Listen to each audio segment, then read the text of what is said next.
ఇవాళ మార్చి 11, 2026. పొద్దున్నే నీళ్ళు కలిగిన ముగ్గేసిన, మళ్ళీ బ్రష్ చేసి వీళ్ళు ఉమ్మీరు. నేను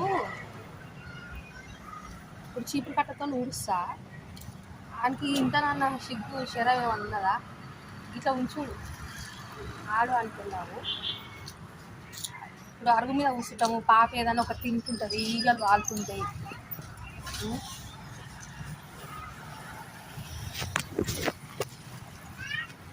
ఇంటి ముంగట ఉంచుడే, ఇంటెంట్ ఉంచుడే, ఉచ్చలు వచ్చుడే. ఆ పిల్లలంతా దీన్నే చూపిస్తారు ఇలా ఆటో కాడ, లేదంటే ఇంటెంట డోర్ కాడ కిటికీ ఉంది కదా, ఆడ పోపిస్తారు కావాలనే. అది ఏమనంటే ఇది మాది నాది అట్లా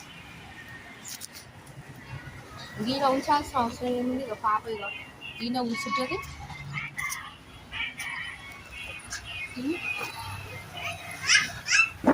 ఏమైంది ఏమైందమ్లో? నేను వేస్తా, ఆగు.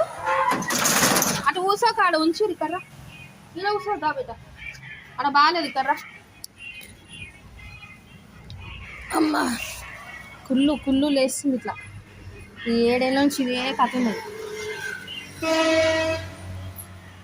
ఉల్టేసుకున్నావు కదా నీ అమ్మ, ఉల్టేసుకున్నావు ప్యాంటు. అవి తీసుకురా ఫస్ట్. ఆడ అంతా ఉమ్మిండు వాడు. ఇక్కడ కూర్చో.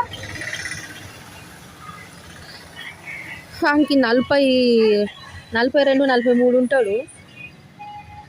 గత తోమి ఇక్కడ నుంచి, లేదంటే నల్లల మీద అడుగుడు, ఇంటెనక ఉంచుడు. మా ఇట్లా నడుచుకుంటూనే గలీలోకి వెళ్ళి పోతుకుంటూనే ఉంచుకుంటూనే పోతూనే ఉంటాడు బండల మీద. ఏమన్నా అందామా, ఇది మాది, అదే నేనే ఇంటికి కోడాలని అంటుంది, ముసలాయనని కొడుతుంది, చుట్టాలంతా సపోర్ట్ అయ్యారు. ఏమంటే క్యాస్ట్ ఫీలింగ్ అన్నట్టు అట్లా. మొన్న కూడా ఎట్లా మొత్తం పొక్కిలు చేసిండు వాకిలంతా. మళ్ళీ పెండ తెచ్చి మళ్ళీ పెండ కలుపుకున్నా. వాళ్ళ సైడ్ ఏమో మంచిగా ఉండాలి, షటర్ కూడా మాకు కాకుండా చేసారు మొత్తము. ఆ ముసలోని ఎంత కొడుతురు, మంచిగా చూడకపోయినా ముసలోయినా వాళ్ళని చంపినా పర్లే, వాళ్ళు నాకు చూడకపోయినా పర్లే. వాళ్ళే నాకు అన్నీ అంటే ఏందన్నట్టు. నేను 4 ఏళ్ళు చూసింది పోయింది. డివైడ్ అయినాక 1.5 సంవత్సరంన్నర అది ఎట్లా కొట్టుకుంటా తిట్టుకుంటా ఎలగొట్టుడు. వాళ్ళ వంతు వస్తే నా వంతులా ఎంత మంచిగా పెట్టినా, ఎట్లా చూసినా ఏం కథ.